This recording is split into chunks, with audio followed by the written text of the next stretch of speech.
ternyata istri saya ditangkap oleh 4 orang, dan 4 orang itu memakai tombak trisula, dan badannya seperti yang tercatat di kitab Wahyu, badannya kuda. Lalu saya teriak sama Tuhan, dan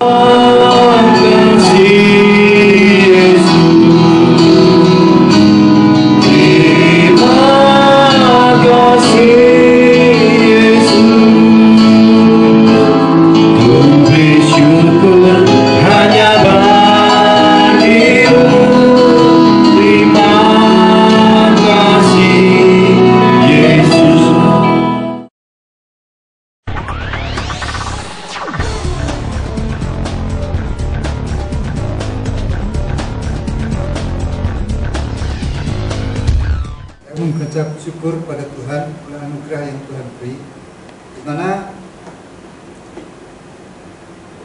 waktu minggu kemarin itu, minggu yang lalu saya disuruh berdoa. Pada waktu berdoa itu saya minta pada Tuhan apa yang harus saya doakan, dan Tuhan kasih tahu untuk doakan kebangunan rohani. Lalu pada waktu berdoa, ternyata Tuhan kasih ingat saya di Yeskiel 33 ayat 31 dan 32, ada sebaris kalimat yang sangat memilukan hati saya. Sebab kalau umat Tuhan tidak melakukan kebenaran Tuhan, maka ada satu penglihatan yang dulu pernah terjadi, di mana itu waktu istri saya menolak untuk melakukan kebenaran Tuhan di Injil Matius 3 ayat 15, di mana Tuhan sendiri juga melakukannya. Tuhan berbicara kepada Yohanes Pembaptis, biarlah kita melakukan kehendak Allah. Jadi itu saya sampaikan kepada istri itu waktu, tapi istri saya menolak, dan saya tanya sama Tuhan, apa Tuhan kalau orang tidak melakukan kehendak Allah, tidak melakukan firman-Mu Tuhan, perintah-perintah-Mu? Dan saya itu waktu dikasih petunjuk, dikasih lihat. Itu waktu saya pergi berdua dengan istri, mampir di sebuah kafe. Sementara kita pesan, saya dipanggil oleh 2 orang pakai baju putih keluar. Nah, setelah keluar saya dibawa lari pergi tempat jauh. Sementara belum jauh saya menoleh ke belakang. Ternyata istri saya ditangkap oleh 4 orang, dan 4 orang itu memakai tombak trisula, dan badannya seperti yang tercatat di kitab Wahyu, badannya kuda. Lalu saya teriak sama Tuhan, dan itu waktu setelah 10 tahun baru digenapi, di mana istri saya sendiri minta dari mulutnya untuk menggenapi perintah Tuhan. Dan waktu di doa kemarin itu, setelah saya dilihatkan di Yeskiel 33 ayat 31-32, waktu saya masih berdoa itu, di mata saya terbayang penglihatan itu. Jadi saya itu waktu menangis betul, karena itu hal sangat menakutkan sekali kalau umat Tuhan nggak melakukan firman Tuhan, nggak melakukan perintah Tuhan. Akan seperti itulah jadinya. Ya, saya berharap umat Tuhan untuk terbangun rohaninya, untuk melakukan perintah-perintah Tuhan dengan benar. Terima kasih Tuhan.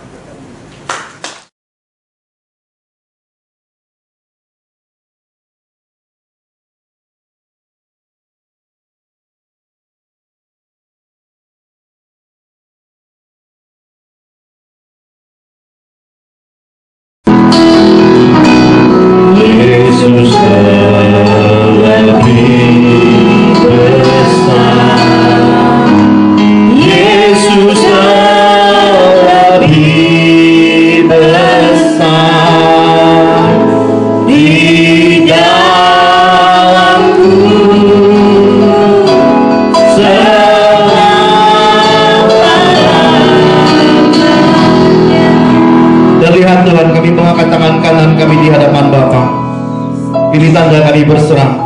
dalam tangan otoritas Roh Kudus, Roh yang memimpin gereja Tuhan, Roh yang diutus dari surga. Kami serahkan seluruh kebenaran yang dijalankan, diperintahkan di dalam tuntunan Roh Kudus-Mu atas gereja Vanus Miracle ini.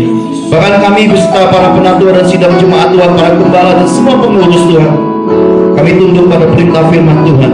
Kami menyatakan bahwa firman Tuhan adalah kebenaran. Kami menyatakan semua ajaran di dalam kebenaran firman Injil Kristus adalah damai sejahtera, kebenaran, dan janji-janji yang mengandung maksud-maksud kehendak Bapa di surga dalam kehidupan kami semua. Bahwa kami yang melakukannya, kami akan dibuat Tuhan berbahagia. Kami beserta sisi keluarga kami akan dipelihara, dijamin Tuhan. Terima kasih Tuhan. Sebentar kami akan menerima pesan dan pengajaran Tuhan tentang hari-hari akhir zaman, tentang segala bentuk petuah-petuah, bagaimanakah kami harus bersikap, bagaimanakah kami harus melakukan segala sesuatu, bahkan apa yang harus kami kerjakan di tengah-tengah angkatan yang sesat hati dan bengkok hati ini. Tetapi kami percaya oleh pertolongan Tuhan, kami lebih dari para pemenang. Di dalam nama Tuhan Yesus kami berdoa mengucap syukur. Semua yang siap diberkati Tuhan sama-sama katakan amin. Shalom. Bapak Ibu yang dikasihi Tuhan, di dalam kitab suci dikatakan di akhir zaman akan ada penyesatan. Di akhir zaman akan ada nabi-nabi palsu. Di akhir zaman akan ada seteru Tuhan yang membuat mukjizat, membuat banyak perkara sepertinya itu dari Tuhan. Jadi di akhir zaman hal ini tidak terhindari. Bahkan kitab suci berkata, surat yang dituliskan oleh Rasul Paulus kepada Timotius, di akhir zaman ada banyak kejadian-kejadian yang memalukan di dalam kehidupan orang-orang rohani. Ada orang-orang yang menyelundup masuk ke rumah-rumah jemaat, merusak rumah tangga. Mereka membuat banyak sekali persundaran, memuliakan Tuhan di dalam kehidupan yang sebenarnya adalah palsu. Ya, mereka tidak memuliakan, justru mereka menghujat nama Tuhan lewat perbuatan-perbuatan yang disebut sesat. Nah, pada kesempatan ini saya ingin mengajak Bapak Ibu yang dikasihi Tuhan melihat beberapa tulisan, cuplikan, beberapa bagian di dalamnya adalah ayat firman Tuhan, sudut pandang manusia rohani, sudut pandang dari Tuhan sendiri. Kita akan memulainya pada generasi bahwa penyesat sudah ada di Taman Eden. Katakan kiri kananmu, penyesat sudah ada di Taman Eden. Siapa sang penyesat itu? Kitab suci berkata, si ular naga jahat, si ular naga tua, itulah penyesat. Itulah biang keroknya. Ya, semua yang Tuhan ciptakan di dalam sejarah Taman Eden, keindahan, kebahagiaan, semua harmoninya penciptaan Tuhan dirusak oleh penyesat. Penyesat datang untuk mencuri, membinasakan, dan menghancurkan semua ciptaan Tuhan. Jadi kita tahu tujuannya. Yesus berkata bahwa penyesat itu adalah bapa segala dusta. Sudah pasti di dalam kehidupannya yang paling nampak adalah dusta. Ya, jadi kita bisa melihat sesuatu di balik kehidupan Taman Eden. Mari bersama-sama saya. Hari ini kita belajar tentang sesat, manusia rohani versus Tuhan. Ya, sesuatu yang sama-sama kita akan lihat lebih dalam supaya kita bisa tahu menempatkannya, bagaimanakah menyaring segala kehidupan rohani, dan bagaimana kita bersikap terhadap perbedaan-perbedaan rohani yang ada di akhir zaman ini. Mari bersama-sama saya kita baca pesan Tuhan ini terlebih dahulu. 1, 2, 3. Jangan kamu menghakimi supaya kamu tidak dihakimi. Karena dengan penghakiman yang kamu pakai untuk menghakimi, kamu akan dihakimi, dan ukuran yang kamu pakai untuk mengukur akan diukurkan kepadamu. Jadi ini pesan, jangan jadi hakim. Jadi ini pesan, bagaimanakah di akhir zaman kita harus hati-hati menyingkapi segala perbedaan, segala sesuatu dalam kehidupan rohani ini. Ya, Matius 7 ayat 1 dan 2 telah dipesankan Tuhan Yesus secara khusus kepada gerejanya. Mari kita lihat bersama-sama. Ada 4 sisi yang saya akan bagikan pada kesempatan berbahagia ini. Yang pertama, pengertian sesat. Pengertian sesat itu kita akan lihat lebih dekat lagi. Kemudian ada sudut pandang manusia rohani versus Tuhan. Kita akan lihat lebih dekat. Kemudian cara penilaian sesat atau tidak sesat, nanti saya akan berikan tips-tipsnya. Kita bisa tahu bagian-bagian ini. Dan yang terakhir adalah hal-hal bijak rohani dalam menilai seseorang. Jadi kalau ada orang-orang tiba-tiba baru kita kenal sesuatu yang tidak menyenangkan buat kita, sesuatu yang berbeda, kita akan dapatkan tip-tipnya untuk melihat apa sih di dalam kehidupan orang itu. Jadi kita mulai bersikap hati-hati dan bijak supaya tidak terjebak menjadi hakim rohani akhir zaman. Tapi kita belajar menjadi manusia-manusia Kristus yang bertanggung jawab terhadap semua penyimpangan, perbedaan yang disebut sesat. Ya, mari kita mulai dari hal yang pertama, dari pengertian sesat. Pengertian sesat di dalam Kamus Besar Bahasa Indonesia, mari sama-sama baca bagian yang pertama, dikatakan tidak melalui jalan yang benar. Itu artinya sesat. Ya, jalannya tidak benar, itu artinya sesat. Menyimpang dari kebenaran, ya, menyimpang dari kebenaran dikatakan sesat. Berbuat tidak senonoh, ya, itu juga sesat.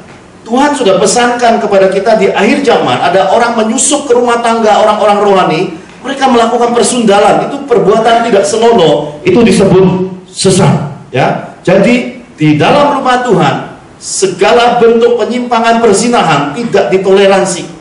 Sekali lagi, perzinahan di rumah Tuhan tidak ditoleransi karena itu dianggap sesat. Berikutnya dikatakan salah jalan. Salah jalan atau tidak sampai tujuan. Ya, sudah pasti itu namanya tersesat. Ya. Saya perintahkan Bu Angel, Bu Angel, kirimkan barangku ke rumahnya Opa Taurus. Ya, saya titipkan 50 lembar baju sutra. Ya. Dalam perjalanan ternyata Ibu Angel ketemu ada orang-orang yang bermulut manis dan kemudian berkata, Bu Angel, ya, kasihanilah kami, ya. Kami ini lihat kedinginan, kehujanan, ya. Bu Angel karena orangnya lemah hati dan tahan, kasihan, dan mulai mengambil 50% daripada titipan kain sutranya dan memberikannya kepada orang-orang yang di tengah perjalanan. Menjelang mau dekat rumah dari Opa Taurus, tiba-tiba Bu Angel ketemu lagi orang-orang rohani yang selalu muncul di dalam majalah-majalah, ya, di dalam segala bentuk iklan-iklan rohani, dan berkata, ada Tuhan berpesan, ya, barang yang ibu pegang itu adalah untukku, ya. Bu Angel karena takut akan Tuhan menyerahkannya sisa 25 kain sutra itu kepada orang yang telah membawa-bawa nama Tuhan. Pada akhirnya Bu Angel tidak pegang apapun dari titipan itu. Waktu Bu Angel tidak pegang, apakah dia berani datang ke tempatnya Opa Taurus? Tidak, ya. Bu Angel melakukan penyimpangan. Demikianlah kita di dalam kehidupan rohani, seringkali kita potong salib-salib kita.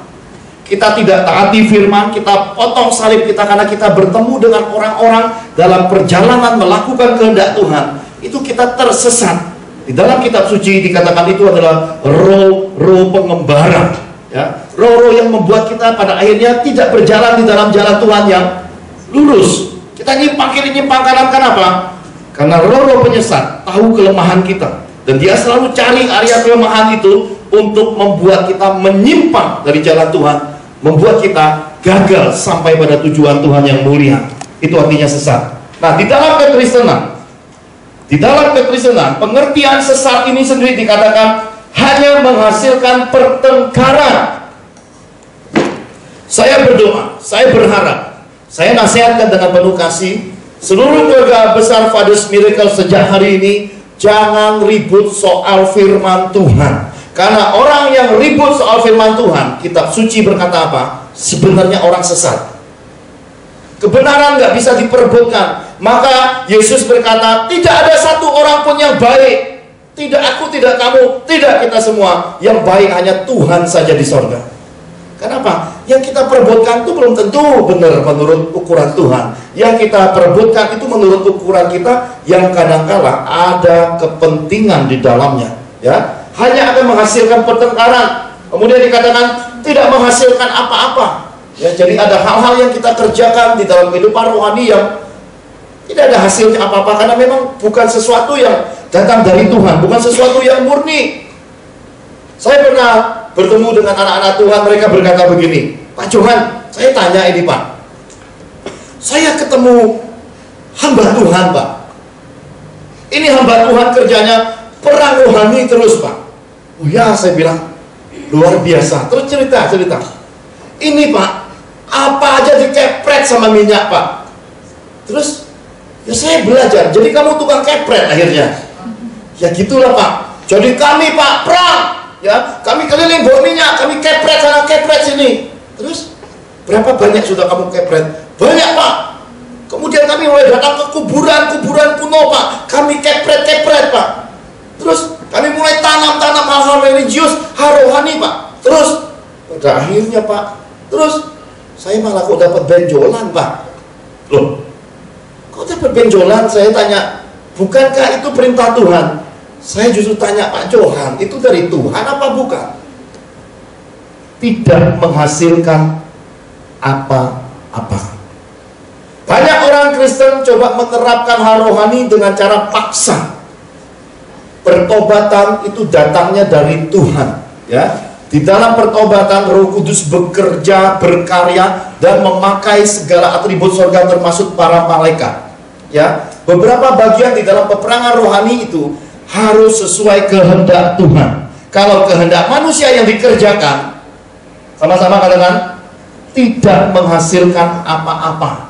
Hal rohani yang bersumber dari manusia-manusia yang punya kepentingan dan ambisi rohani sebenarnya adalah hal yang sesat. Berikutnya dikatakan, dalam pandangan Kristen, pengertian sesat itu bertentangan dengan Injil. Kalau kita perhatikan lebih dalam, lebih jauh, kegerakan karismatik profetik, ya, gelombang yang namanya Pentakosta, penyimpangan-penyimpangan yang mulai terjadi, seluruhnya kiblatnya perjanjian lama.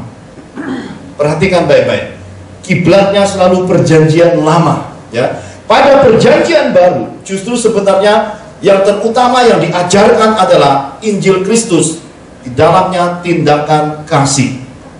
Tetapi terjadi dualisme yang bertentangan, kiri kanannya terlalu mencolok, ya. Orang-orang yang menerapkan di dalam perjanjian baru akhirnya tidak lagi berkiblat pada roh, lebih kepada tindakan sosial.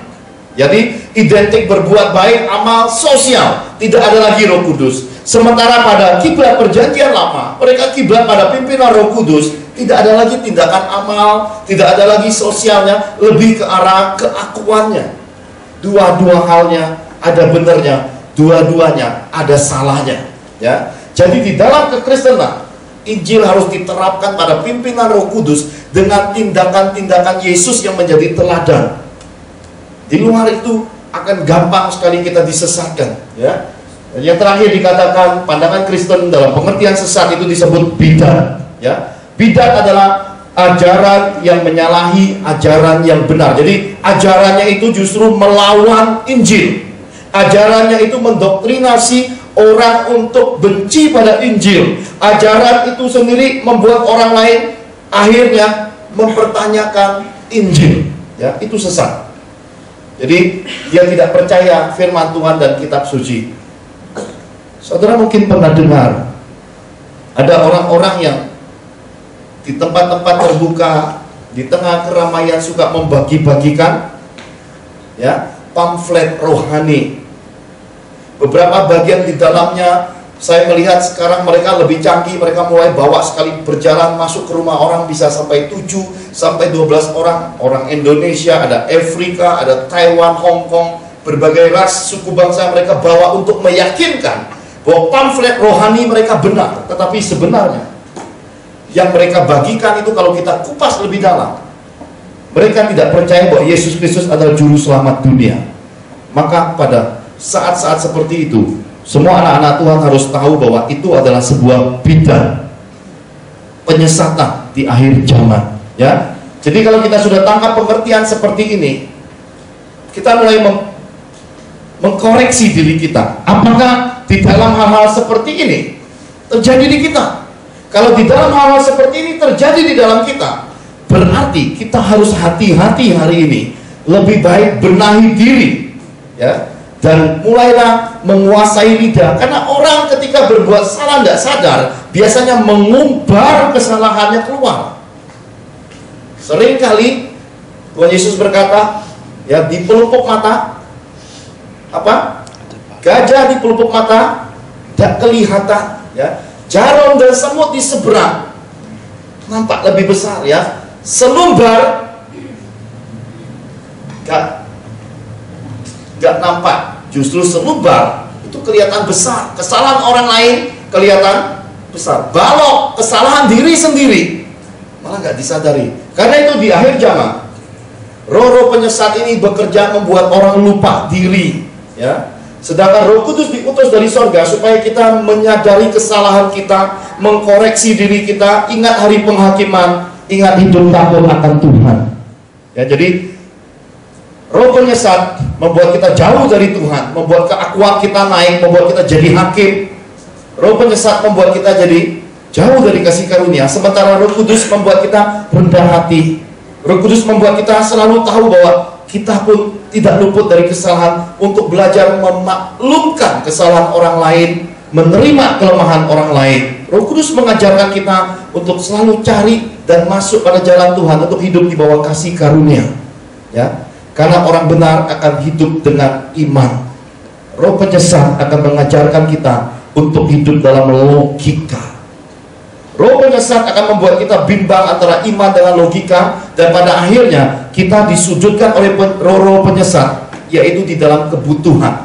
Makanya anak-anak Tuhan hancurnya di dalam kehidupannya adalah pada pencobaan Tuhan Yesus yang pertama, yaitu batu menjadi roti, ya. Banyak sekali anak-anak Tuhan hancur di dunia penyesat ini, jatuh pada kehidupan ekonomi, dan ekonomi. Hancur iman mereka dan mereka lari dari Tuhan, ya. Nah, kita lihat sekarang bagian yang kedua, sesat sudut pandang orang rohani, ya. Yang pertama adalah iri hati. Iri hati, mari kita baca di dalam Matius 12 ayat 22 sampai 24. Kita baca sama-sama. 1, 2, 3. Kemudian dibawalah kepada Yesus seorang yang kerasukan setan. Orang itu buta dan bisu. Lalu Yesus menyembuhkannya, sehingga si bisu itu berkata-kata dan melihat. Maka takjublah sekalian orang banyak itu, katanya, ia ini agaknya anak Daud. Tetapi ketika orang Farisi mendengarnya, mereka berkata sama-sama, dengan Beelzebul penghulu setan, ia mengusir setan. Orang rohani harus hati-hati pada dimensi satu ini yang disebut iri hati, ya. Kenapa? Iri hati memudahkan kita tersesat. Iri hati memudahkan kita mengecap, menghakimi sesama sesat. Sekali lagi, dunia rohani, musuh terbesar di dalam hati kita adalah iri, ya. Hati-hati terhadap bagian ini. Kenapa? Karena bagian ini dipakai pada zaman Tuhan Yesus, dan hari ini roh yang sama masih ada. Saudara, orang nggak bisa menyadari ketika dia iri, tapi saudara bisa melihat dengan jelas perkataan-perkataan yang keluar dari mulutnya menggambarkan hatinya, ya. Bisa saudara bayangkan, Tuhan Yesus itu dibilang apa? Sekutu setan, sekutu penghulu setan. Iri hati itu, roh penghakimannya mengerikan sekali. Kenapa saya berkata mengerikan? Saudara lihat, maka takjublah sekalian orang banyak itu. Kenapa? Karena mukjizat di depan mata, dia tidak bisa terima. Karena di dalamnya ada bentuk persaingan dan ambisi rohani. Karena itu di dalam kekristenan, sekali lagi saya nasihatkan dalam kasih Tuhan, hati-hati terhadap hatimu sendiri.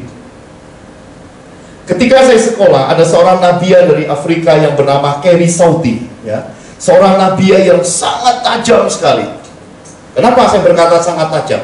Setiap kali dia mendoakan orang, hati orang ini dibukakan habis-habisan, ya. Paling banyak ketika dia berdoa kepada saya, ya, dia berkata, ya, jadilah kuat, jangan izinkan apapun merusak kemurnian hatimu, ya. Dua hal ini dia pesankan ke saya waktu saya sekolah dulu. Dan sebagian teman-teman ini saudara, dibuka semua hatinya. Dan waktu saya masuk di hadirat Tuhan berdoa, saya mulai merenung dan bertanya. Semua itu ya dan amin. Kenapa saudara? Kemurnian ini jaganya tidak mudah. Gampang sekali diusik ya. Hati kita inilah sebenarnya muara roh Tuhan ya berdiam. Hati inilah tempat di mana Roh Kudus itu berkiblat. Kalau hatimu tidak terang, Roh Kudus tidak bisa berkarya ya. Jadi jaga hati itu penting sekali. Saya tanya sekarang, lebih mudah untuk raih kehendak Tuhan atau keinginan diri sendiri? Ya, lebih mudah mengambil kehendak Tuhan atau melakukan kebutuhan dan keinginan diri sendiri? Mana yang lebih mudah? Diri sendiri. Ya, kenapa diri sendiri lebih mudah? Karena penyangkalan diri kita masih rendah. Contoh sederhana, ketika saudara bawa kendaraan ke gereja, tiba-tiba kehabisan bahan bakar, mana yang saudara lakukan? Berdoa mengharapkan Tuhan atau pinjam duit? Mana yang saudara lakukan? Pinjam duit ya. Sudah, nggak usah ngomong terbuka aja, pinjam duit ya. Jangan disimpan. Tapi doa apa? Saudara, untuk menjadi seorang anak Tuhan yang setia, itu butuh komitmen yang kuat. Untuk menjadi seorang manusia Kristen yang sejati, itu bukan belajar dan diajar, tapi itu bicara tentang menjagai cinta Tuhan. Kasih mula-mula itu tetap ya, apinya membara. Tuhan Yesus suatu hari menjungkir balikkan semua pelataran rumah Tuhan. Pedagang mata uang, pedagang burung-burung, semua dihancurkan Tuhan. Itu sesat nggak? Sesat nggak saudara? Sesat nggak? Sesat. Kenapa sesat? Merugikan orang lain. Saya yakin kalau kita ditaruh pada kehidupan zaman Yesus, semua orang akan mengecap Yesus sesat, maka saudara tidak akan pernah punya Tuhan dan Juru Selamat dalam hidupmu. Ya. Untuk belajar masuk melalui dimensi yang namanya kebenaran yang sesungguhnya, jalannya sempit. Jalan itu tidak populer, jalannya itu sempit, pintunya kecil dan sesat. Makanya orang-orang yang sungguh-sungguh hidup di dalam kebenaran yang sejati, mereka selesaikan hidupnya dengan buah. Ya, bukan dengan puji-pujian manusia, bukan dengan perselisihan rohani, bukan dengan tipu menipu, bukan dengan kebutuhan. Mereka melakukan kehendak Tuhan sampai garis akhir hidupnya dan terbukti berbuah. Ya, ini yang terpenting. Jadi sekali lagi, hari-hari ini harus belajar melihat.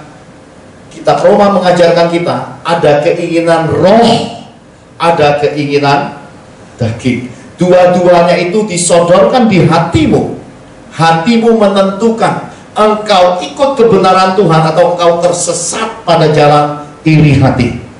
Ini bahaya, ya. Saya berkata sangat bahaya sekali, ya. Dan sekali lagi, sesat itu sebenarnya dimensinya sangat tajam, nggak semudah kita ucapkan. Tapi sebenarnya kita pun bisa dibilang sesat ketika kita sudah tidak bisa jaga hati kita dengan murni. Maka saudara ya, lihat siapa yang lebih dulu dicap sesat? Tuhan Yesus. Jadi kalau saudara melakukan mukjizat bersama Allah, saudara berbuat baik bersama Allah, kemudian saudara dicap sesat, maka katakan kiri kananmu, upahmu besar di sorga. Ya, kenapa? Sebelum kamu para nabi, bahkan Tuhan Yesus sendiri sudah dicap sesat. Saya pernah dicap sesat. Ya, dulu, sekarang, mungkin selama-lamanya saya masih dicap sesat. Kenapa? Adik kandung saya sendiri. Di dalam versus buku, ya, di dalam buku dalamnya kasih Yesus, saya sudah tuliskan beberapa kalimat di dalamnya. Adik kandung saya sendiri bilang pendeta sesat. Kenapa?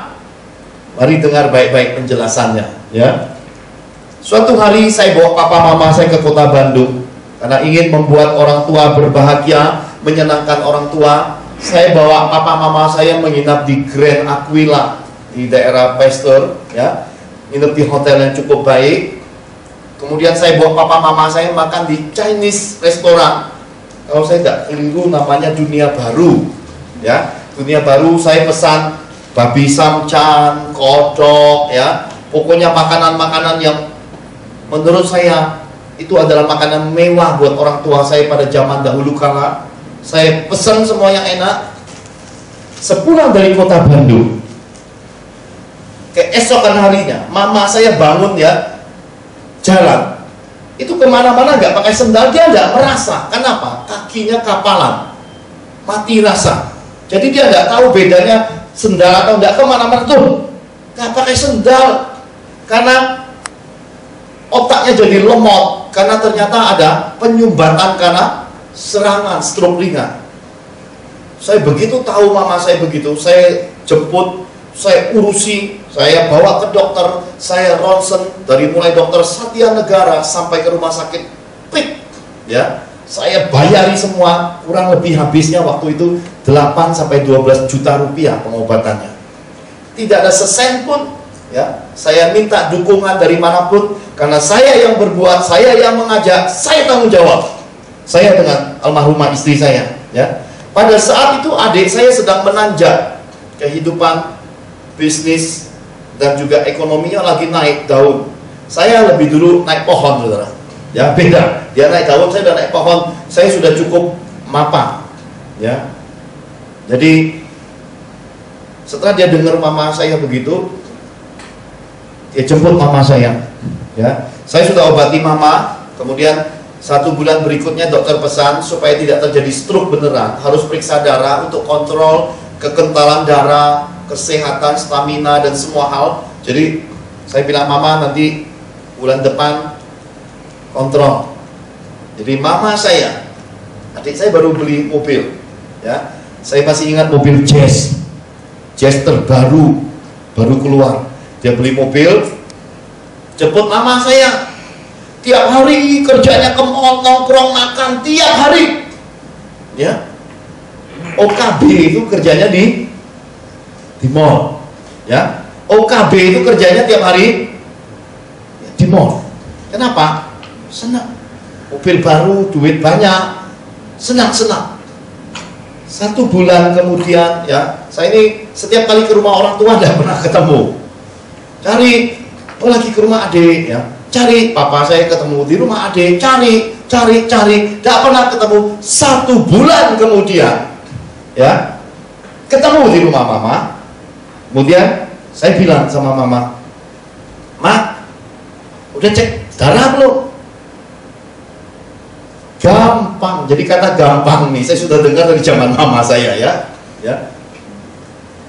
Gampang. Ya. Mama cek darah ya. Saya telepon adik saya, "Kamu tolong urusi mama cek darah ya. Kalau memang perlu biaya kasih tahu Koko bayarin." Jawabannya gampang, ya. Jadi hari ini kalau orang ngomong gampang mesti hati-hati, ya. Gampangnya gampang bertindak atau gampang diomongin, ya. Gampang, ya. Bulan kedua saya datang, saya tanya, "Gimana? Ma, sudah cek darah belum?" Ya orang tua kan. Saya bilang, Mama udah cek darah belum?" Tadi jemput adik. Mama masih mau hidup panjang nggak? Mama tahu nggak kesehatan mama itu kalau sampai darah mental, stroke beneran, Ma, kursi roda, masih syukur bisa naik kursi roda, bisa terbaring tidak bangun loh, karena ada gejala stroke. Dan dokter pesen, Ma, dokter Satya Negara itu dokter kepresidenan, ahli saraf. Dan mama aku udah di ronsen di kepalanya segala macam. Dia diam, saudara. Begitu saya ngomong gitu. Ternyata, ya, 3 jam kemudian adik saya telepon ngamuk ke saya. "Koko itu ngapain marah-marah orang tua? Nggak beres. Maunya apa?" Ya, dalam hati, saudara, saya kasih kamu tugas untuk orang tua periksa darah sudah 1 bulan lebih. Saya cuma tanya, "Kamu udah antar mama periksa darah belum?" Abang ngamuk. "Apa? Mau mama sehat? Apa periksa darah? Apa?" dimatiin teleponnya. Ya. Kira-kira 15 menit kemudian, handphone saya menerima sebuah kiriman SMS. Kalimatnya saya kasih lihat almarhumah istri saya, dasar pendeta sesat. Kenapa? Di dalam teleponnya dia berkata putus hubungan. Ini saudara, ini yang disebut sesat. Siapa yang salah, siapa yang lebih galak, siapa yang putusin hubungan, siapa yang kurang ajar, dunia juga tahu, apalagi Bapak di sorga. Tetapi sebagai orang-orang yang punya Tuhan dalam hidupnya, buah roh tidak boleh hilang, ya. Kesabaran, kasih itu tidak boleh hilang dari hidup kita. Orang mau cap kamu sesat, jahat atau apapun, kesabaranmu menentukan semua perjuanganmu, ya. Nanti buahnya adalah pembelaan kedaulatan Tuhan, ya. 3 tahun loh saudara kejadian ini, saudara. Istri saya bilang, Pak, Papa naik mimbar, Papa sudah khotbah kemana-mana. Saya penginjil muda saat itu. Papa mau ngajari kasih gimana? Adikmu aja putus hubungan, ya. Istri saya, almarhumah istri saya terus desak saya datang ke Tuhan. Saya bilang, Tuhan gimana? Istri saya ngomong gini. Jawaban Tuhan ke saya, belum waktunya. Tahun kedua, kembali istri saya bilang, sudah 2 tahun loh Pak. Papa udah pelayanan begitu dahsyatnya, pengurapan, memberkati, memulihkan banyak keluarga. Papa sendiri sama adik kandungnya, ya. Istri saya itu tajam sekali loh hikmat dan nasihatnya. Saya datang lagi ke Tuhan, saya bilang, Tuhan 2 tahun loh Tuhan, gimana caranya? Ya, kenapa? Adik saya tambah tinggi naiknya, bukan naik daun, sekarang mulai naik batang, ya, makin kaya, sudah mulai punya mobil Harrier lagi, ya, sudah beli rumah lagi yang kelasnya miliaran, mulai invest ruko, suaminya udah terbang ke China beli mesin, mulai naik ekonominya. Mudah nggak memperdamaikan orang yang makin kaya? Kekayaan lebih mudah menyesatkan kita. Kadang kemiskinan juga lebih mudah membuat kita jadi keras kepala, ya. Lebih baik cukup makan, cukup semuanya, daripada kemiskinan dan kekayaan menyesatkan kita. Lebih baik kaya di hadapan Tuhan, semuanya cukup, mau apa disediakan. Amin. Amin. Jadi tahun ketiga istri saya udah gak kuat ngomongnya, udah jelas-jelas dia bilang, Pak, sudah Papa, nggak usah pelayanan lagi, berhenti aja Pak, jangan Papa di mimbar Tuhan jadi munafik. Saya bilang sama almarhumah istri saya, Mama tahu hati Papa, Mama kenal siapa suami Mama ini, seorang abdi Allah yang masih jagai kemurnian hidupnya, dan Mama tahu persis Papa ini salahnya apa sih. Iya sih Pak, Mama tahu, tapi kan Mama nggak mau Papa salah di hadapan Tuhan. Saya bilang, Ma, gimana Papa harus melangkah? Mama tahu persis si adik makin kaya raya, dan Mama semakin menggila. Ya, Mama saya makin menggila, ya. Dan ternyata menggilanya Mama saya akhirnya jadi sadar. Ini hebat. Sekali lagi, kadang-kadang overan, ya, berlebih-lebihan. Pada akhirnya disitulah masa kesadaran datang. Mama saya terus mendampingi adik saya 3 tahun itu. Dia mulai melihat adik saya bergeser dari lemah lembut jadi super kasar. Super apa? Kasar. Mulai berani bentak mama, bentak orang tua, mulai maki-maki anaknya. Duit menggeser tabiat, ya. Jadi kekayaan itu, cinta uang itu banyak sekali merusak mentalitas orang-orang baik, ya. Mama saya banyak nelen hati dan mulai curhat ke istri saya di tahun ketiga dan berkata, saya tidak nyangka ternyata anak saya begitu kaya, tidak sayang orang tua lagi, kasarnya bukan main ini begitu. Adik mama saya, ya, mulai datang ngomong ke mama saya, salah besar. Dia memusuhi kokonya, itu kesalahan terbesar dalam hidupnya. Kenapa? Karena saya ini saudara adalah orang yang memayungi keluarga sejak awal. Adik saya sebelum diberkati, malam-malam datang ke rumah saya dalam keadaan mau bercerai, ya. Saya doakan berkati suami istri, mau cerai, nggak jadi cerai, akhirnya diberkati luar biasa. Suaminya itu segernya sama saya bukan main. Makanya om saya, adik mama saya bilang, salah besar dia memusuhi kokonya, apalagi perkara ini dia yang salah, Di tahun ketiga itu, suatu siang, ya, tiba-tiba seperti guntur yang turun di siang bolong. Telepon saya angkat, saya tidak tahu nomornya. Dia berkata, halo, ya. Saya berkata, halo, ini Koko ya? Saya tidak bisa jawab. Kenapa? Kaget.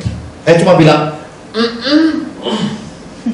ya. Kenapa? Syok, ya, syok, ngerti nggak? Gimana? Syok, ya. Kagetnya tuh nggak bisa kayak orang gitu ya. Kalau bisa teriak-teriak. Cuma ini adikmu kau, ya. Ya. Saya di ruangan kantor saya, untung nggak banyak orang, cuma saya sendiri, ya. Adik yakin sebelum adik ngomong, Koko sudah maafkan adik, saya ngomong, ya, enak aja 3 tahun cuma ngomong begitu, ya. Terus ngomong, pendeta sesat aja belum saya hapus dari SMS, ya. Besok adik mau pergi ke Cina kok, ya. Doain adik ya. Saya udah ya kok, saya cuma bilang Tuhan Yesus berkati. Saya tutup telepon, saya pandang lama, salah nggak, mimpi nggak hari ini ya? Ya, yang pertama saya lakukan adalah saya pandang ke sorga. Gila juga Tuhan kita ini, ya. Kenapa? Mainnya edan-edanan, ya. Jadi waktu dia menjawab doa kita, dibuatnya lebih dari orang mimpi, saudara ya. Nggak percaya saya, ya. Yang kedua, saya telepon istri saya. Saya bilang, Ma, ini kabar luar biasa. Istri saya, ada apa? Emang Tuhan Yesus mau datang? Udah luar biasa. Ini mendekati Tuhan Yesus mau datang, Ma. Kenapa? Kata istri saya. Adik, Ma, adik saya telepon minta maaf. Istri saya, puji Tuhan. Terus gimana, Pak? Saya bilang, nanti saya cerita kalau sampai rumah. Papa gitu deh, katanya ya. Saya sama istri saya punya selalu gitu, ya, candaan kasihnya. Kadang saya tahan yang saya mau cerita, ya, pulang itu di pintu dia udah begini, saudara, ya, tunggu saya cerita, ya. Nah, ini saya cerita ke saudara. Sebelum orang cap saya sesat, adik kandung saya sudah bilang saya pendeta sesat. Kenapa? Karena kasih dalam hidup saya itu bukan kata-kata, tapi adalah sebuah tindakan, ya. Baca buku dalamnya Kasih Yesus, garis hidup saya itu maksudnya gua kasih. Ya, saya tidak digariskan untuk populer, termasyur, punya jemaat ribuan jutaan. Saya tidak digariskan begitu. Kalau saya digariskan begitu, 300 orang India sudah jadi jemaat dalam pelayanan saya, saudara. Ya, saya digariskan di dalam pengajaran kasih yang radikal, kasih yang bertindak, kasih yang berkemenangan. Ya. Terus saya ke mama sore harinya. Saya cerita mama saya senang banget. Kenapa? Sehabis telepon saya itu adik saya berangkat sorenya. Mama saya senang banget, ya. Saya belum pernah lihat mama saya senang banget. Saya bilang, Ma, sudah beres lah urusan ini, udah yang lalu ya sudah, ya. Seminggu kemudian ketika saya sedang siaran radio, ya, menjelang saya mau berangkat siaran radio, adik kandung saya yang bungsu telepon nangis-nangis, tolong Koko. Seminggu yang lalu belum hilang, ini kagetnya saudara, ya. Seminggu berikutnya dikaget di tangisan adik bungsu saya, tolong Koko. Saya bilang, kamu kenapa? Ini Cici kenapa jadi gini? Setengah jam kemudian mama saya telepon, adikmu kenapa begini? Ya, pulang dari Cungkok Cina, dari Tiongkok pulang, nggak tahu apa yang terjadi. Saya bilang, Ma, saya ada tugas. Biar saya siaran dulu. Habis saya siaran, saya ke sana, ya. Selesai telepon, selesai, ya. Saya ini orangnya spontan, ya. Nggak terlalu banyak mikir yang aneh-aneh dan tidak pernah merancangkan yang aneh-aneh. Saya ini selalu hidupnya spontan. Apa yang Tuhan suruh saya kerjakan, saya kerjakan. Apa yang saya ucapkan, saya kerjakan, ya. Saya lupa nanya alamatnya, lupa nanya nomor teleponnya. Habis saya siaran radio, saya bingung saya mau kemana. Loh, 3 tahun dia beli rumah, saya nggak pernah tahu alamatnya. Rumahnya saya nggak tahu nomor teleponnya. Saya bingung. Untung roh tuh ngingetin. Itu kan ada telepon tadi. Telepon lagi di sana. Ya, saya telepon, dikasih tahu, saya datang. Saudara, yang ngecap saya pendeta sesat. Saya boleh berkata, saya baru lihat semua di film-film setan itu benar adanya. Ya, matanya menerawang seperti anjing. Ya, ini yang mulutnya keluar seperti binatang sombong. Ya, rambutnya seperti kurang lebih mungkin suster ngesot atau nyiblong apalah ya, kurang lebih banblong apa gitulah ya. Saya begitu lihat, adikku yang manis, ya, adik yang kusayang kenapa jadi sundel bolong? Kenapa jadi begini? Saya nangis waktu itu, saudara, ya. Air mata saya turun kuat sekali. Ya. Saya bilang sama Tuhan, masa begini Tuhan? Jawaban Tuhan sederhana. Jangan mengusik, jangan menghakimi orang yang kuurapi. Ya, kamu bayar harga mahal nanti. Ya. Saya nangis, saya doa, saya sama istri saya, ada ipar saya ikut waktu malam itu bertiga. Kami doakan pelepasan itu montanya ya, rohnya roh bangsa-bangsa. Kenapa? Ya, gak ada yang bisa pegang keras sekali. Setiap saya tumpang tangan dia lepas. Dan setiap kali suaminya datang tadinya, ya saudara ya, dia mau bunuh suaminya, dia cekek suaminya. Saya tahan, saya doain lepas lagi. Dia mau cekek lagi suaminya, ya. Itu tenaganya kuat sekali. Saya kaget, dari mana datang tenaga sekuat ini? Cuma pengurapan bisa membuat semua kekuatan setan itu lepas, ya. Begitu sudah selesai mau bunuh suaminya, rohnya lepas. Sekarang ganti cekek diri sendiri. Suaminya tarik tangannya. Saya, saudara, meskipun sebagai hamba Tuhannya sudah nangis, ya ini, saya kadang-kadang, saya ini orangnya juga termasuk punya hati bapaknya yang kuat. Saya termasuk orang yang tega. Kenapa? Tuhan ngomong sama saya, suruh lihat rohnya, seperti apa dimensinya. Saya bilang, lepasin tanganmu. Saya suruh suaminya, biar dia bunuh diri. Bener, saudara? Suaminya, jangan gitu, kau tega banget, kau kasihan kok. Saya tahu bahwa rohnya serius banget, ya. Jadi istri saya di belakang nyubit saya, saudara. Ya, istri saya kenal saya, ya. Saya adalah hamba Tuhan yang taat sama Tuhan, itu tidak main-main, saudara. Ya. Setelah saya tahu begitu, saya sembahyang, saya bilang, Tuhan gimana? Tuhan bilang, kamu doakan, terima aku, sudah terima aku, undang satu keluarga. Ya, jadi saya pegang tangannya, dia pegang tangan saya, keras sekali, sakit. Dalam sakit saya bertahan, saya berkata, tetap inilah salib buat hidupku.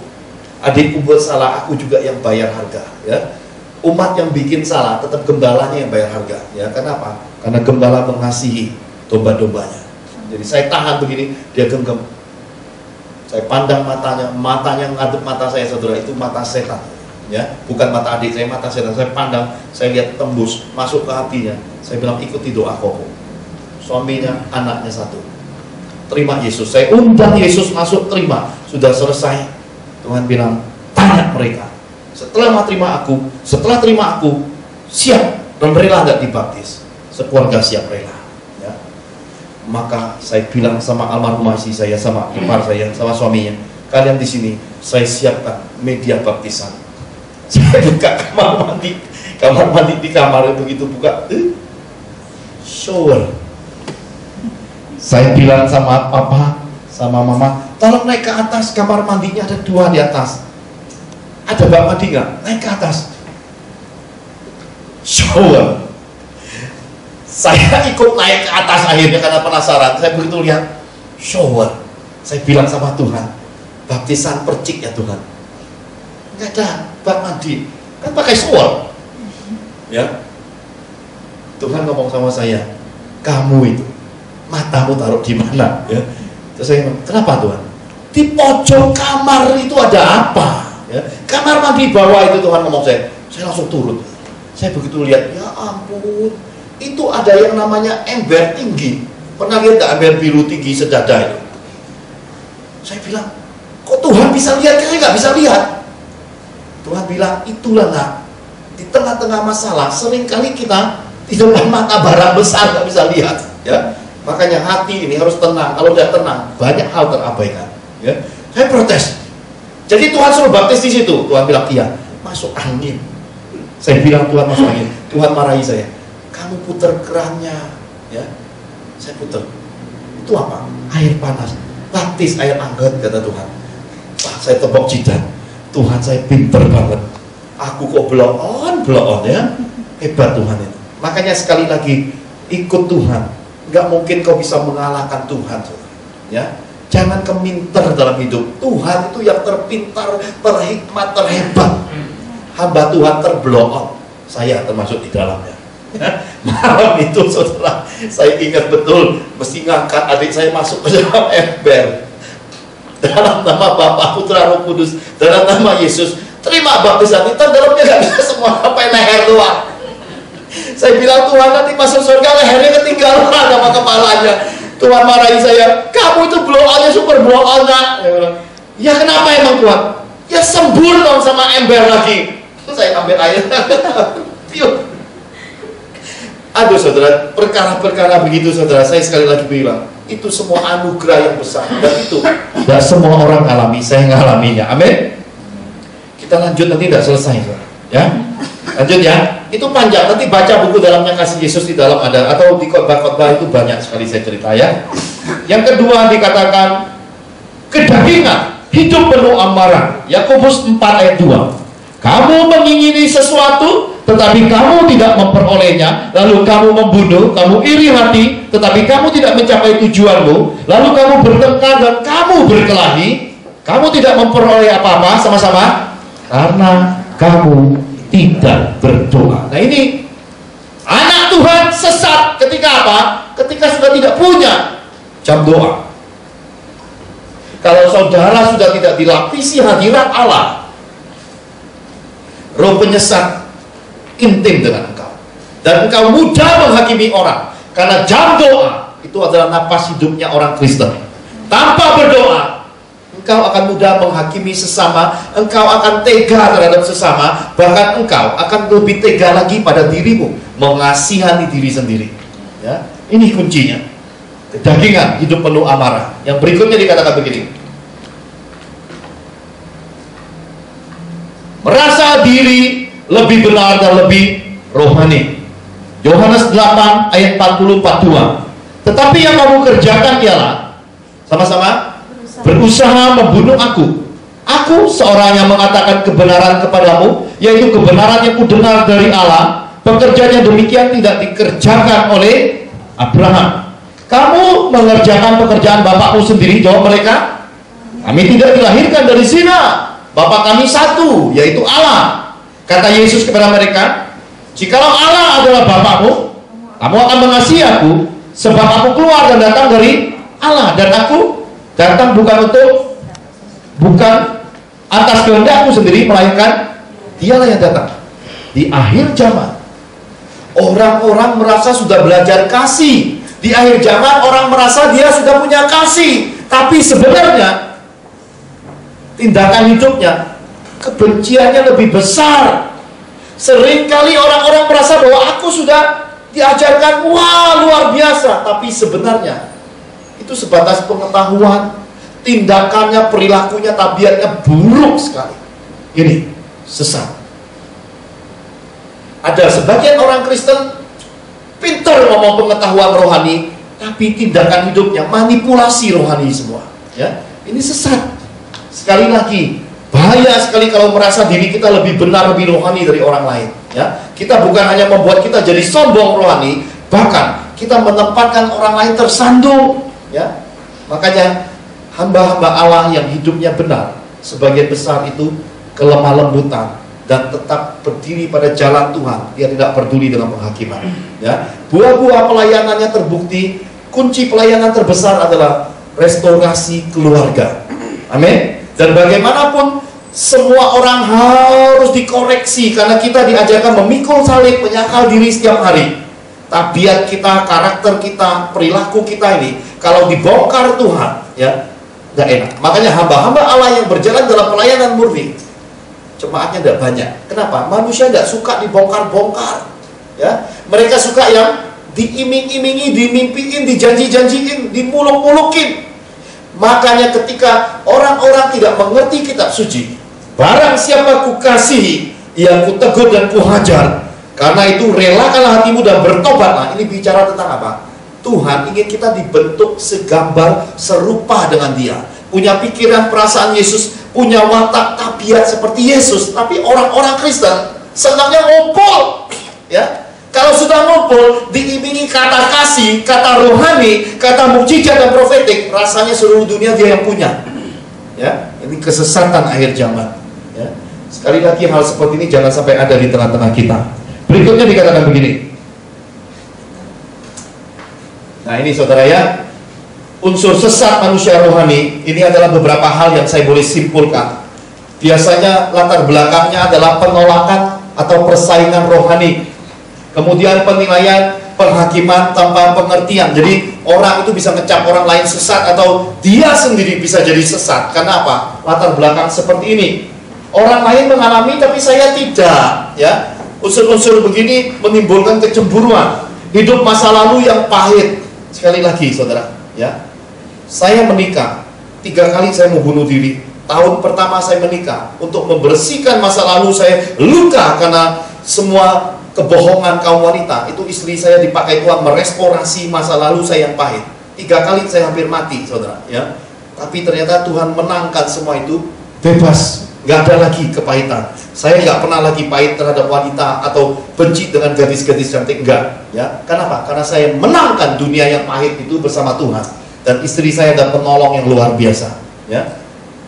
Dasar hati yang pahit, semua hal jadi pahit. Nah ini saudara, banyak anak-anak Tuhan hatinya udah nggak bagus, diajar sebagus apapun percuma.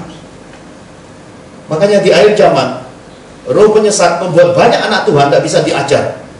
Kenapa? Dasar hatinya pahit, semua hal jadi pahit. Keras hati dan tidak mau diajar. Pengkultusan manusia dan organisasi. Nah, suka banding-bandingin hamba Tuhan, banding-bandingin gereja, itu salah satu adalah unsur-unsur orang yang gampang tersesat. Yang dikejarnya bukan kitab suci, bukan kebenaran untuk mengembangkan, menyempurnakan tabiat karakter hidupnya sendiri, yang dia urusi hal-hal di luar, ya. Tidak punya jam kehidupan doa, perenungan firman. Tabiat manusia lama yang keras dan tidak mau kalah, tidak tahu diri, tidak tahu budi, hidup tidak berbakti, merasa diri lebih baik, lebih benar dan lebih rohani, suka meleter dan memaksakan hal-hal rohani, suka memanipulasi hal-hal rohani demi keuntungan dan pembenaran diri. Ini latarnya. Saudara, kalau saudara yakin hal-hal seperti ini tidak ada di dalam hidupmu, berbahagialah engkau. Kenapa? Karena hal-hal seperti ini, kalau kita tidak ada di dalamnya, berarti engkau adalah orang Kristen yang murni, orang yang berjalan pada kebenaran firman, ada pimpinan roh dan tindakan kasih dan contoh keteladanan Yesus memang ada di dalam hidupmu. Ya, kita lihat versus berikutnya, ya, sudut pandang Tuhan. Sekarang Tuhan yang memandang, tadi adalah sudut orang-orang rohani. Kita lihat, tidak bisa menerima hal profetik. Yohanes 8, 58, 59, ya. Yohanes 8, 58 sampai 59. Kata Yesus kepada mereka, sama-sama, aku berkata kepadamu, sesungguhnya sebelum Abraham jadi, aku telah ada. Lalu mereka mengambil batu untuk melempari dia, tetapi Yesus menghilang dan meninggalkan bait Allah. Saudara, ada nggak di dalam kitab suci yang berkata bahwa Mesias sudah ada sebelum Abraham ada? Ada? Enggak ada, ya. Kenapa Yesus berani ngomong begitu? Kenapa mereka nggak terima? Yesus sama mereka siapa yang sesat? Saya bukakan buat saudara supaya saudara bisa melihat di sisi Yesus kah saudara, atau saudara di sisi orang-orang agamawi. Karena nanti di dalam kitab suci Yesus berkata, kalau kamu tidak bisa terima aku, tidak apa-apa, kamu terimalah pekerjaan-pekerjaan yang kulakukan di dalam Bapa. Jadi kalau saudara nggak bisa terima, sudah tolak orangnya, jangan tolak mukjizat Tuhannya, ya. Kalau dua-duanya nggak bisa diterima, berarti sudah saudara adalah kumpulan orang-orang yang keras hati, keras tengkuk, yang memang sudah tidak bisa diajar lagi. Kitab suci ini ada, ya. Hal profetik ada di dalamnya. Roh yang di dalam Yesus, dikatakan dijanjikan Yesus akan datang memenuhi gereja, mengerjakan hal lebih besar dari yang Tuhan Yesus sudah kerjakan. Bahkan Rasul Yohanes, saudara, saya tanya sebelum saya buka lebih dalam, saudara dengar Rasul Yohanes, siapa yang lebih besar? Di hadapan Tuhan kita dengan Rasul Yohanes sama. Kenapa sama? Sama-sama menerima firman Tuhan, sama-sama hidup dalam kebenaran firman, sama-sama anak Allah. Tuhan tidak bedakan. Ya, yang membedakannya adalah karena Tuhan memilih Rasul Yohanes di dalam ketaatannya, di dalam pembuktian keteladanannya, dan memateraikan dia menjadi salah satu pintu gerbang sorga. Ya. Rasul Yohanes di Pulau Patmos, apa yang dia lihat? Lebih ngeri kalau saudara baca kitab suci. Roh seorang Rasul Yohanes dibawa melihat gunungan kitab. Apa saudara mau protes? Gak mungkin, gak bisa manusia mau lihat gulungan sorga. Saudara, sekali lagi, Roh bisa mengerjakan hal profetik di dalam segala sesuatu. Saudara lihat buahnya. Apakah kitab Wahyu hari ini digenapi atau tidak? Saudara yakin sudah digenapi? Kalau sudah, berarti semua yang dilihat ya dan amin. Semua di dalam kehidupan kekristenan, kalau ada pernyataan profetik di dalamnya, tinggal uji buahnya.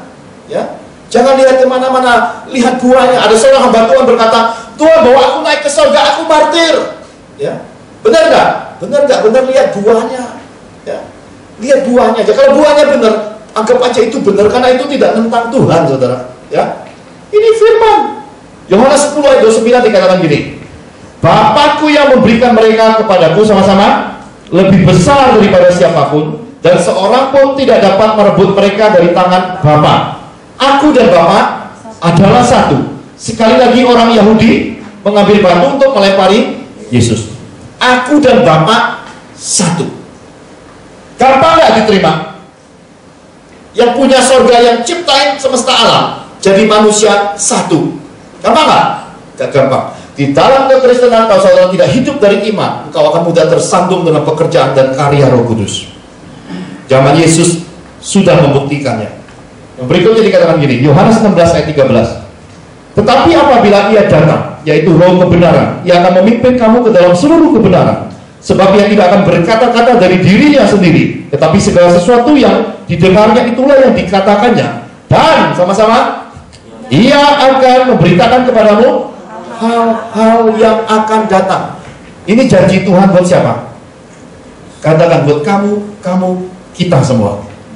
Ya, hal-hal yang akan datang bicara tentang apa? Masa depan. Roh Kudus akan memberitahukan kita masa depan. Ini firman. Saya pernah bertemu dengan sepasang suami istri. Saya tanya, anakmu berapa? 4. Roh Kudus bilang saya 5. Saya baru ketemu 1 kali ya, 1 kali. Sebenarnya kan yang punya anak dia, saya kan gak ada urusannya. Tapi karena ada Roh Tuhan di dalam saya tanya, berapa anakmu? 4 Pak Johan. Tidak, 4 Pak. Bukan, 5 kata Tuhan. Dia kaget. Terus dia bilang, iya Pak, 5. Di mana yang satu lagi? Karena saya lihat penampilan anak cowok, ada bayi laki-laki. Laki-laki yang nomor berapa? Yang di mana? Kami gugurkan Pak, karena kami kebutuhan ekonominya kurang saat itu. Nomor 2 yang digugurkan adalah laki-laki. Kalau bukan Tuhan yang menyatakan masa depan, mungkin tidak saya bisa lihat anak orang yang saya tidak kenal. Angel saksi, sekelompok FM Barat saksi, dan orang-orang yang dibukakan sedemikian pun belum tentu bisa ikut Tuhan. Ya, mari kita lihat berikutnya. Tidak mengerti kitab suci. Yohanes 2 ayat 13 sampai 17 nanti baca ke rumah, ya. Ini ketika Tuhan Yesus menjungkir balikan semua perdagangan rohani yang sebenarnya melukai hati Tuhan. Hati-hati terhadap hal-hal rohani yang sebenarnya tidak datang dari Tuhan. Ya, atribut-atribut rohani tidak mencerminkan kita dewasa rohani, ya. Yohanes 3 ayat 6 sampai 12. Terus kita nanti baca di rumah. Matius 19 ayat 1 sampai 3. Wah, ini William buru-buru mau pulang nih kayaknya nih. Ya. Nah, ini saya cuma memberi gambaran sekilas. Kalau tadi sebelumnya itu bicara tentang Nikodemus, seorang guru besar teologi, nggak ngerti tentang kitab suci, ya. Karena hal-hal yang diajarkan Yesus adalah perkataan yang hidup. Akal budi manusia belum tentu dapat menangkapnya. Seringkali pengetahuan rohani terbatas, ya. Nah, ini lebih hebat lagi, hal-hal rohani dimanfaatkan untuk mencari alasan menjatuhkan Yesus. Boleh nggak orang bercerai? Hari ini di akhir zaman banyak orang mau cari ini, saudara. Tapi dia kan kasihan, ini boleh nggak cerai? Boleh nggak boleh itu terserah Tuhan, saudara. Ya, selama saudara kawin di altar Tuhan, tidak ada alasan untuk cerai. Mati yang bisa menceraikan saudara. Ya. Berikutnya, terdoktrinasi hal-hal rohani yang salah, jadi tegar tengkuk. Yohanes 8:43-48. Apakah sebabnya kamu tidak mengerti bahasaku? Ya, banyak orang nggak nangkep bahasa Tuhan, gimana bisa ngerti? Bu Angel, bahasa Indonesianya saya sering candai dulu sekolah mungkin cuma dapat angka 5 atau 6. Kenapa? Susunan kata-katanya sering membuat kita bingung. Ternyata waktu komunikasi sama Bu Yeni, ternyata juga rupanya sama. Makanya koordinator dengan aktivisnya ternyata gambarannya sama. Makanya Bu Angel, ini Bu Yeni, saya bilang kamu jangan gaya bilang Bu Yeni dulu, saya juga begitu sama kamu. Kenapa? Jawaban kata-katamu sering bikin saya bingung. Saya bilang Bu Yeni juga mungkin modelnya kayak kamu. Kenapa? Buah nggak jauh dari pohonnya. Ya, koordinatornya gitu, gembalanya gitu, dombanya juga gitu. Bahasa Indonesianya itu kadang-kadang grammarnya, tata bahasanya nggak rapi. Ya, maka anak-anak saya bilang orang Bandung itu bahasa Indonesianya kadang-kadang kita masih pelan-pelan menerjemahkan karena kadang-kadang mereka nggak lengkap. Subjek predikatnya lompat kadang-kadang jadi subjek lagi. Ya, ini saudara nggak ngerti bahasanya. Bukankah benar kalau kami katakan bahwa engkau orang Samaria dan kerasukan setan? Sekali lagi, Yesus dibilang kerasukan setan. Ya, jadi jangan takut dengan hal-hal seperti ini. Buah yang terbaik dalam hidup. Ayo, berikutnya. Nih, cara penilaian sesat atau tidak sesat ini mesti punya tipsnya. Ya, kita lihat. Segala sesuatu dinilai dari buah. Bagian pertama baca sama-sama. 1, 2, 3. Apakah engkau kenal bobot bibit dan bebek orang tersebut? Jangan hakimi orang kalau belum kenal. Ya, kalau nggak tahu latar belakangnya, jangan coba nilai orang. Kalau tidak tahu sejarah orang, jangan kenal orang. Ya, kenapa? Saudara jadi tidak adil nanti dalam penilaian. Adakah orang yang ditolong, diberkati dan mengalami mukjizat Tuhan dalam kehidupan orang tersebut?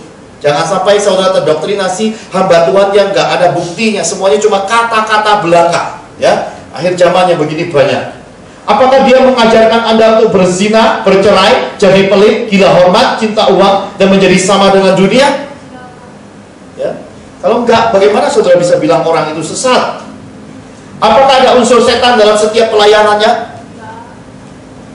Enggak ada ya.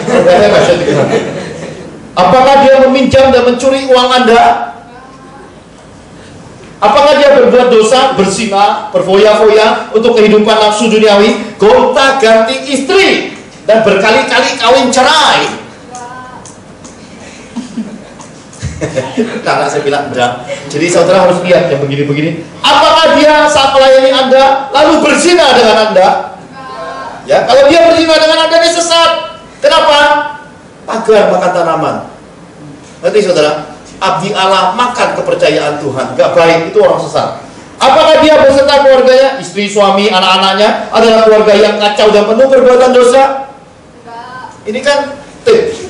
Kalau saudara tidak menjawab seperti ini, saudara jangan penilaian dulu. Kalau seperti ini saudara sudah bisa jawab, sedikit banyak saudara sudah tahu siapa orang itu. Ya, ini saya kasih nanti minggu depan transkripnya, manual skripnya Bu Angel akan bagikan bagi yang perlu aja. Ya, berikutnya karena waktu kita sisa beberapa waktu lagi, puter-puter saya.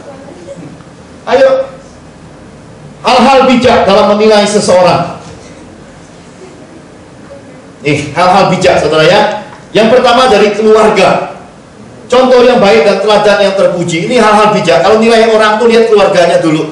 Ya, keluarga baik pasti orangnya baik. Keluarga berantakan pasti ada yang salah. Semuanya salah. Semuanya salah. Ya. Keteladanan dan kemenangan dalam penderitaan. Penderitaan nih, tidak semua orang kuat dan tidak semua orang bisa buktikan kemenangan. Jadi Yesus berkata, ikuti teladan nabi-nabi, penderitaan. Ya, pelajaran penderitaan diperlukan gereja untuk apa? Untuk bisa mandiri. Ya, gereja mengajarkan kita untuk mapan mandiri bersama Yesus. Penderitaan itu diolah jadi berkat, jadi kemenangan, jadi kesaksian hidup. Itu penting. Ya, terbuktikah hidupnya dari awal hingga sekarang adalah hidup yang berkemenangan dan berbuah? Yang ketiga, interpretasi Roh Kudus. Lihat buah di balik semua pernyataan. Jangan mudah menghakimi pernyataan dan perbuatan roh. Nah, ini hati-hati, ya. Pernyataan-pernyataan roh ini harus kita pelan-pelan mengujinya, menafsirkannya, supaya kita jangan sampai gampang sekali memadamkan roh. Jangan suka membanding-bandingkan karunia, pernyataan, dan hamba-hamba Tuhan. Sesuatu yang dinyatakan di dalam roh harus paralel dengan bukti nyata yang bisa dikecap, dinikmati, dialami orang lain menjadi mukjizat. Jadi pernyataan roh itu harus terbukti. Kalau nggak terbukti, itu mesti diuji lagi. Ya, hati-hati terhadap doktrinasi dan roh agamawi. Wahyu 2 ayat 6, baca sama-sama, 1, 2, 3. Tetapi ini yang ada padamu, yaitu engkau membenci segala perbuatan pengikut-pengikut Nikolaus yang juga kubenci. Siapakah Nikolaus?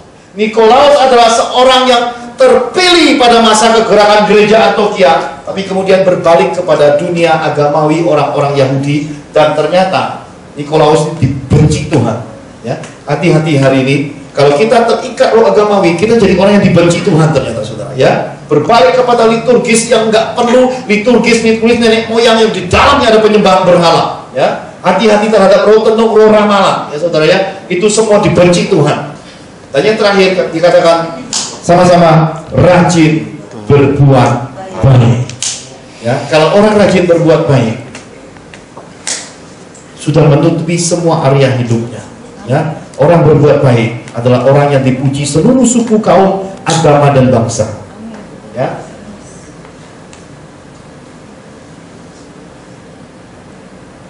Wah, muter-muter saya.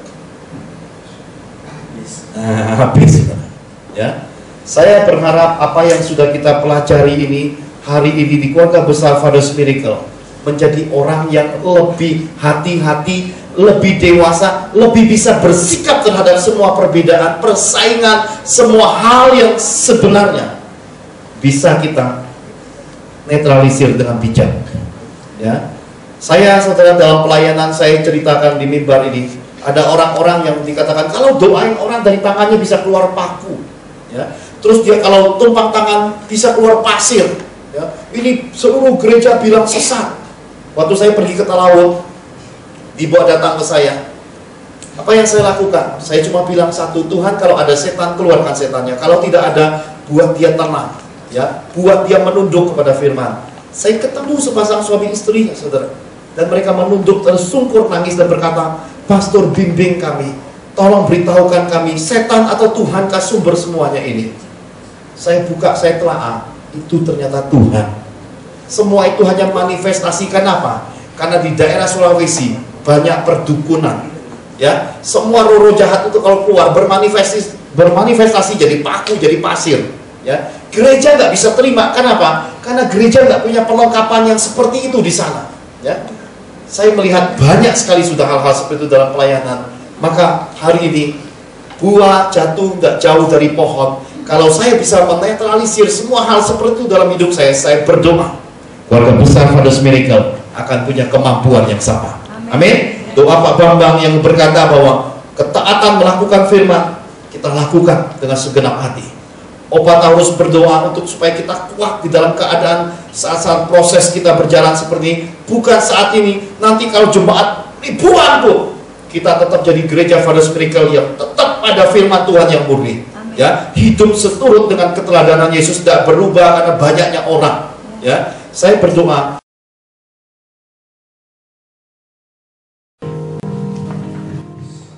Saudaraku yang dikasihi oleh Tuhan, biarlah firman yang telah disampaikan selalu menjadi terang dan berita bagi hidup kita. Tuhan memberkati engkau dan melindungi engkau. Tuhan menyinari engkau dengan wajahnya dan memberi engkau kasih karunia. Tuhan menghadapkan wajahnya kepadamu dan memberi engkau damai sejahtera. Terimalah berkat yang daripada Bapa, Tuhan Yesus, dan Roh Kudus. Di dalam nama Tuhan Yesus kami sudah berdoa dan mengucap syukur. Haleluya, amin.